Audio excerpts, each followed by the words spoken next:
Chapitre 4, paragraphe 83. Ayant considéré les choses selon la thèse que l'intellect n'est pas l'âme qui est forme de notre corps, ni une partie de cette âme, mais quelque chose de séparé selon la substance, il nous reste à examiner ce qui peut bien faire dire aux avéroïstes que l'intellect possible est un en tous. En effet, soutenir cela de l'intellect agent ne serait peut-être pas complètement déraisonnable, et plusieurs philosophes l'ont affirmé. Il ne semble pas de fait résulter d'inconvénients majeurs à admettre que plusieurs choses soient actualisées par un seul agent, à la manière par exemple des puissances visuelles des animaux, qui sont toutes actualisées en vision par un unique soleil. Mais si cela n'est pas conforme à la pensée, même si cela n'est pas conforme à la pensée d'Aristote, pour lui, en effet, l'intellect agent est quelque chose dans l'âme. C'est pourquoi il le compare à une lumière. Platon, au contraire, pose un unique intellect séparé. C'est pourquoi il le compare au soleil, comme le dit Thémisius. Car il y a un seul soleil, mais il diffuse une pluralité de lumière, ce qui provoque la vision. Cela étant, quel que soit le statut de l'intellect agent, dire que l'intellect possible est unique pour tous les hommes s'avère de bien des manières une impossibilité. Paragraphe 84. Premièrement, parce que si l'intellect possible est ce par quoi nous pensons, il faut dire soit que l'homme singulier qui pense est l'intellect lui-même, soit que l'intellect lui est formellement inhérent, non certes de telle manière qu'il soit lui-même forme du corps, mais parce qu'il est la faculté d'une âme qui est forme d'un corps. Si l'on dit que l'homme singulier est l'intellect lui-même, il en découle que cet homme singulier-ci n'est pas distinct de cet homme singulier-là, et que tous les hommes sont un seul homme, non certes par participation à une même espèce, mais comme un seul individu. Si en revanche l'intellect se trouve formellement en nous, comme on l'a déjà dit, il s'ensuit que les divers corps ont diverses âmes. De même, en effet, que l'homme est composé d'un corps et d'une âme, de même cet homme-ci, comme Callias ou Socrate, est composé de ce corps-ci et de cette âme-ci, même si les âmes sont diverses et si l'intellect possible est la faculté de l'âme par laquelle l'âme pense. Il importe qu'ils diffèrent numériquement, car il n'est pas non plus possible d'imaginer que diverses choses puissent avoir une même faculté numériquement identique. Et si l'on dit qu'en pensant par l'intellect possible, l'homme pense par quelque chose de sien, qui ne fait pas partie de lui comme une forme, mais seulement comme un moteur, on a déjà montré plus haut que si l'on adopte cette position, il n'y a plus aucun moyen de dire que Socrate pense. 85. Mais supposons que, bien que l'intellect ne soit ici que le moteur, Socrate pense du fait que l'intellect pense, de même que l'homme voit du fait que l'œil voit, et pour suivre jusqu'au bout la comparaison, supposons que tous les hommes n'aient qu'un seul œil numériquement identique. Il reste à chercher si tous les hommes sont un seul voyant ou plusieurs voyants. Pour chercher la vérité sur ce point, il faut d'abord considérer qu'il en va autrement du premier moteur et d'un instrument. En effet, si plusieurs hommes se servent d'un seul et même instrument numériquement identique, on dit qu'ils sont plusieurs opérateurs. Par exemple, quand plusieurs se servent d'une même machine pour projeter ou se lever une pierre. Si l'agent principal est unique, on utilise plusieurs choses comme instrument. L'opérateur est unique et les opérations peuvent être diverses à cause de divers instruments. Parfois, au contraire, l'opération reste unique, même si plusieurs instruments sont requis pour l'effectuer. Ainsi donc, l'unité de l'opérateur ne se reconnaît pas aux instruments, mais à l'agent principal qui utilise les instruments. 86. Si l'on revient maintenant à l'hypothèse précédente, et si l'on suppose en outre que l'œil est ce qu'il y a de principal en l'homme, qu'il utilise toutes les puissances de l'âme et les parties du corps, comme les instruments, la pluralité des hommes partageant un même œil ne sera qu'un seul voyant. En revanche, si l'œil n'est pas le principal de l'homme, s'il y a quelque chose de plus important que lui qui se sert de l'œil tout en étant diversifié dans une pluralité d'hommes, il y aura bien plusieurs voyants et par un seul œil. 87. Or, il est manifeste que l'intellect est ce qui est principal en l'homme et qu'il se sert de toutes les puissances de l'âme et des membres du corps comme instruments. Comme d'instruments. C'est bien pourquoi Aristote dit subtilement que l'homme est intellect ou principalement intellect. L'intellect, le nous, est to kuriutaton, la partie de l'homme qui a l'autorité suprême et à laquelle tout le reste obéit.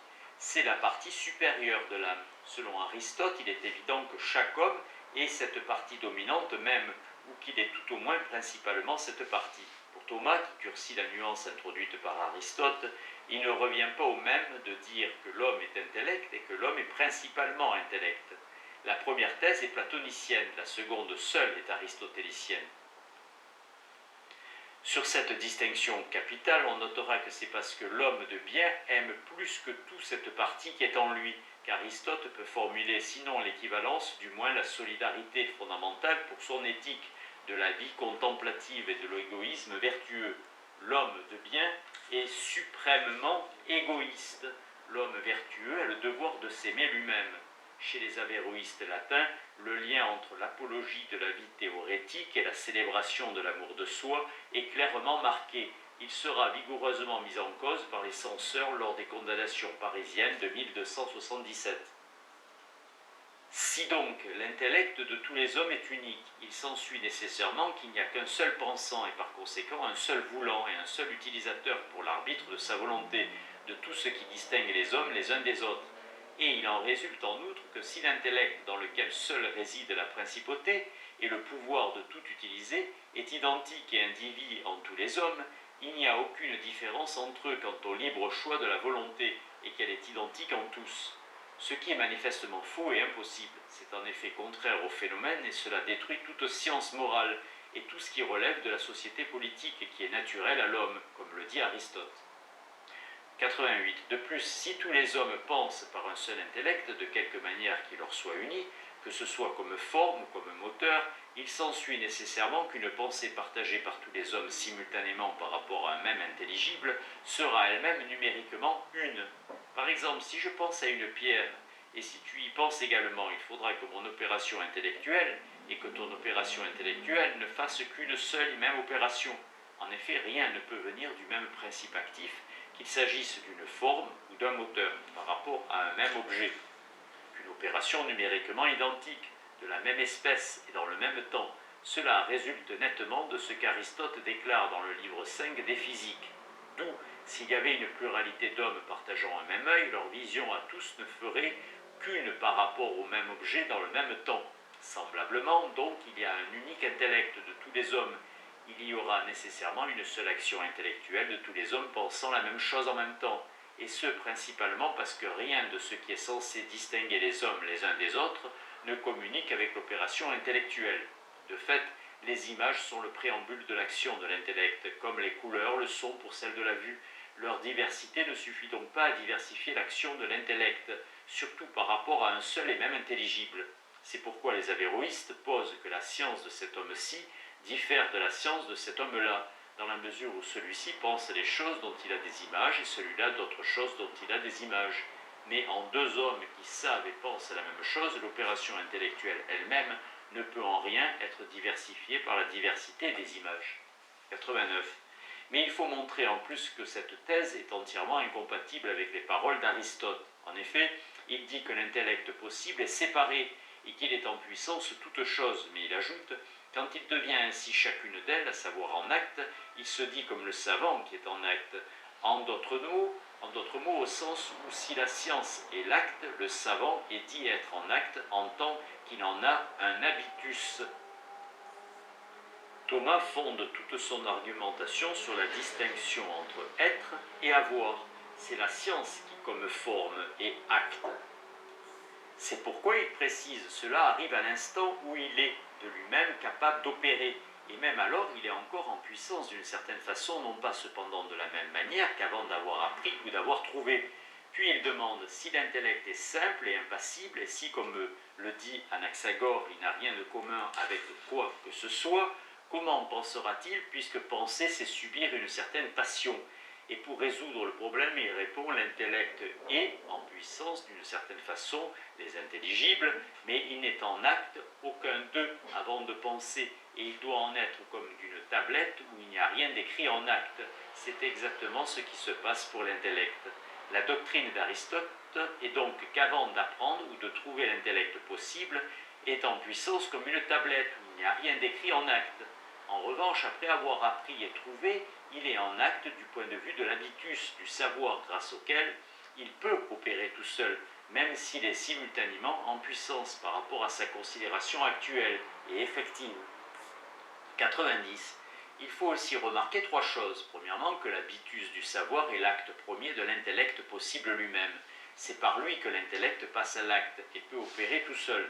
La science n'est pas seulement le fruit d'une illumination par rapport aux images, comme certains le disent, ou une certaine capacité que nous acquérons par de fréquentes méditations et exercices d'entrer en contact avec l'intellect possible à travers nos images. Deuxièmement, qu'avant que nous en apprenions et nous ne trouvions, l'intellect possible lui-même est en puissance, comme une tablette, où il n'y a rien d'écrit. Troisièmement, que c'est par notre apprentissage et nos découvertes que l'intellect possible lui-même passe à l'acte. Or, rien de tout cela n'arriverait si l'intellect possible de tous ceux qui sont, qui furent et qui seront était unique. 91. Il est en effet manifeste que les espèces sont conservées dans l'intellect.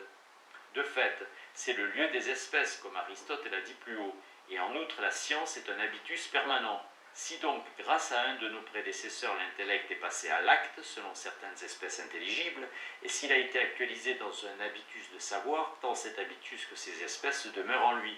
Et alors, comme tout récepteur est dénué de ce qu'il reçoit, mon apprentissage ou mes découvertes ne pourront jamais faire que ces espèces soient acquises dans l'intellect possible. En effet, même si quelqu'un soutient que grâce à une de mes découvertes, l'intellect possible devient en acte quelque chose pour la première fois, par exemple si je trouve un intelligible qui n'a été trouvé par aucun de mes prédécesseurs, la même chose ne pourra se produire grâce à un apprentissage, car je ne peux apprendre que ce qu'un enseignant connaît déjà. C'est donc pour rien qu'Aristote dit que l'intellect est en puissance avant d'apprendre ou de trouver. L'argument de Thomas est simple. Pour Aristote, l'intellect possible est en puissance tant que l'on n'a pas appris ou découvert tel ou tel intelligible. Dans l'hypothèse avéroïste d'un unique intellect possible, on peut maintenir la thèse de la potentialité de l'intellect pour l'invention. Tant que je n'ai pas découvert ce qu'aucun homme avant moi n'avait découvert, l'intellect reste bien en puissance par rapport à cet intelligible. Il n'en va pas de même pour l'apprentissage. Je ne puis apprendre que ce qu'un autre sait. Comment le même intellect va-t-il être à la fois le sujet qui transmet et celui qui acquiert? Comment va-t-il à la fois savoir pour pouvoir transmettre et ignorer pour pouvoir apprendre? Dans l'hypothèse monopsychiste, la notion d'apprentissage est incompatible avec la potentialité même de l'intellect possible. Pour que je puisse acquérir d'un maître tel intelligible, cet intelligible doit être chez lui en acte ou en ayance. Si nous avons lui et moi le même intellect, le même intelligible est à la fois en puissance pour moi et en acte pour mon maître, dans le même sujet, notre intellect. En tout état de cause, un intellect unique ne peut être puissance si je dois apprendre quoi que ce soit. Dans la perspective avéroïste, Aristote a donc parlé pour ne rien dire, en soutenant que l'intellect est en puissance avant d'avoir appris ou d'avoir trouvé. 92. Et si quelqu'un ajoute que selon l'opinion d'Aristote, il y a toujours eu des hommes, on doit en déduire qu'il n'y a pas eu de premier homme pensant. Dans ces conditions, les espèces intelligibles d'aucune chose n'ont été acquises dans l'intellect possible grâce aux images de quelqu'un. Au contraire, les espèces intelligibles de l'intellect possible sont éternelles. C'est donc encore pour rien qu'Aristote affirme l'existence d'un intellect agent faisant passer les intelligibles de la puissance à l'acte. C'est aussi pour rien qu'il affirme que les images se rapportent à l'intellect possible comme les couleurs à la vue, si l'intellect possible ne reçoit rien des images. Par ailleurs, cette thèse même semble aussi déraisonnable, qu'une substance séparée reçoive quoi que ce soit de nos images et qu'elle ne puisse se penser elle-même, qu'une fois que nous avons appris ou trouvé. Or, après les paroles susdites, c'est bien ce que précise Aristote, et alors il est aussi capable de se penser lui-même. En effet, une substance séparée est intelligible en et par elle-même, par conséquent, c'est par sa propre essence que l'intellect possible se penserait s'il était une substance séparée. Il n'aurait pas besoin pour ce faire d'espèces intelligibles venant s'ajouter à lui en fonction de notre pensée ou de nos inventions. 93. S'ils veulent échapper à ces inconvénients en expliquant que toutes ces paroles d'Aristote concernent chez lui l'intellect possible en tant qu'il est en contact avec nous, et non l'intellect possible dans ce qu'il est en lui-même. Il faut répondre premièrement que les paroles d'Aristote n'ont absolument aucun rapport avec ce qu'ils allèguent. Au contraire, il parle de l'intellect possible dans ce qui lui est propre et en tant qu'il se distingue de l'intellect agent. Mais si l'on ne tire pas argument des paroles d'Aristote, on peut encore imaginer, comme ils le soutiennent, que l'intellect possible possède des espèces intelligibles de toute éternité, par le canal desquelles il entre en contact avec nous en fonction des images qui sont en nous. Or, les espèces intelligibles qui sont dans l'intellect possible et les images qui sont en nous ne peuvent entrer en relation que selon l'un des trois modes suivants. Dans le premier mode, les espèces intelligibles qui sont dans l'intellect possible sont reçues par les images, qui qui sont en nous, comme semblent l'indiquer les paroles d'Aristote. Mais comme on l'a montré, cela ne peut se produire dans la perspective avéroïste. Dans le second mode, les espèces ne sont pas reçues par les images, mais elles rayonnent sur nos images. Pour prendre une comparaison, on peut penser à des espèces dans l'œil rayonnant à l'extérieur sur les couleurs contenues dans un mur. Dans le troisième mode, les espèces intelligibles qui sont dans l'intellect possible ne sont pas reçues par les images, mais elles n'impriment pas non plus quelque chose sur les images. 94. Si l'on penche pour le deuxième mode, à savoir que les espèces intelligibles illuminent les images, et que, de par ce processus, celles-ci deviennent des pensées, il en résulte plusieurs conséquences fâcheuses. Premièrement, que les images deviennent intelligibles en acte, non du fait de l'intellect agent, mais du fait de l'intellect possible, en fonction de ces espèces. Deuxièmement, qu'une telle illumination des images ne permet pas de les rendre intelligibles en acte. De fait, les images ne deviennent intelligibles en acte que par une abstraction. Or, ce processus est plus une réception qu'une abstraction. En outre, puisque toutes des réceptions dépendent de la nature du récepteur, l'illumination des espèces intelligibles et qui sont dans l'intellect possible ne parviendra pas sur un mode intelligible aux images qui sont en nous, mais seulement sur un mode sensible et matériel. Une telle illumination ne nous permettra donc pas de penser universellement. Mais si les espèces intelligibles de l'intellect possible ne sont pas reçues par les images, et si elles ne rayonnent pas non plus sur elles, elles seront absolument disparates, elles n'auront rien de proportionné, et les images ne contribueront en rien à la pensée, ce qui est absolument contraire aux évidences. Il est donc, à tout point de vue, impossible que l'intellect possible de tous les hommes ne soit qu'un. Chapitre 5, paragraphe 95. Il ne reste plus maintenant qu'à réfuter les arguments qui tentent d'exclure la pluralité de l'intellect possible. Le premier est que tout ce qui est multiplié selon la division de la matière est forme matérielle, d'où les substances séparées de la matière ne sont pas plusieurs en une seule espèce. Si donc plusieurs intellectuels étant plusieurs hommes numériquement distincts les uns des autres par division de la matière, il s'ensuivrait nécessairement que l'intellect est une forme matérielle. Ce qui va contre les paroles d'Aristote et l'argument par lequel il prouve que l'intellect est séparé.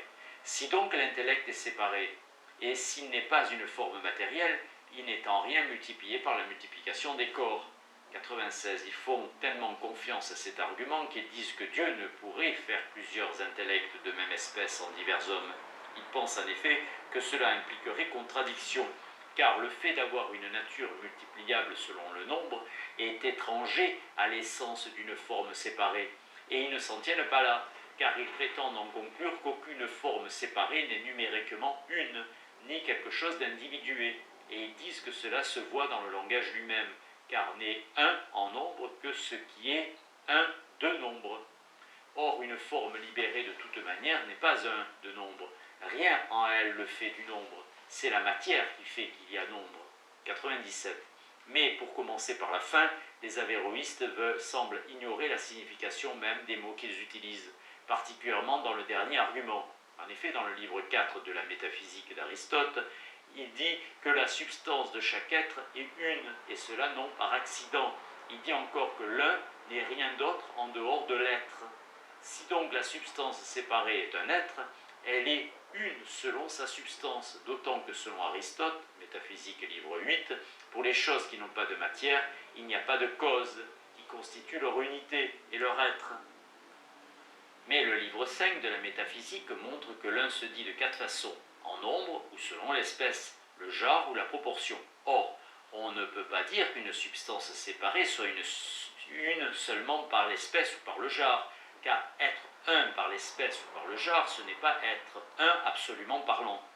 Il est donc bien clair que toute substance séparée est une en nombre. En outre, on ne dit pas qu'une chose est un en nombre, car elle est un de nombre. En effet, ce n'est pas le nombre qui est la cause, qui est cause de l'un, mais l'inverse. On dit qu'une chose est un en nombre, car elle ne se divise pas dans un dénombrement. De fait, et un ce qui ne se divise pas. 98. Il n'est pas vrai non plus que la cause de tout nombre est la matière, sinon ce serait pour rien qu'Aristote se demande quel est le nombre des substances séparées. Et il précise bien dans le livre 5 de la métaphysique que le multiple se dit non seulement selon le nombre, mais selon l'espèce et le genre. Et il n'est pas vrai non plus qu'une substance séparée n'est pas singulière et qu'elle n'est pas un individu déterminé. Autrement, elle n'aurait pas d'opération, puisque, comme dit Aristote, seuls les singuliers agissent. C'est bien pourquoi, dans le livre 7 de la métaphysique, il objecte à Platon que si les idées étaient séparées, il y aurait une idée qui ne serait pas prédiquée de plusieurs et qui ne pourrait être définie, comme cela se produit pour les autres individus qui sont uniques de leur espèce, tels le soleil et la lune. En effet, dans les choses matérielles, la matière est principe d'individuation dans la stricte mesure où elle n'est pas participable par plusieurs, puisqu'elle est un sujet premier qui ne peut exister dans un autre. C'est pourquoi Aristote dit que des idées que si elles étaient séparées, il y en aurait une, c'est-à-dire une individuelle, qu'il serait impossible de prédiquer de plusieurs.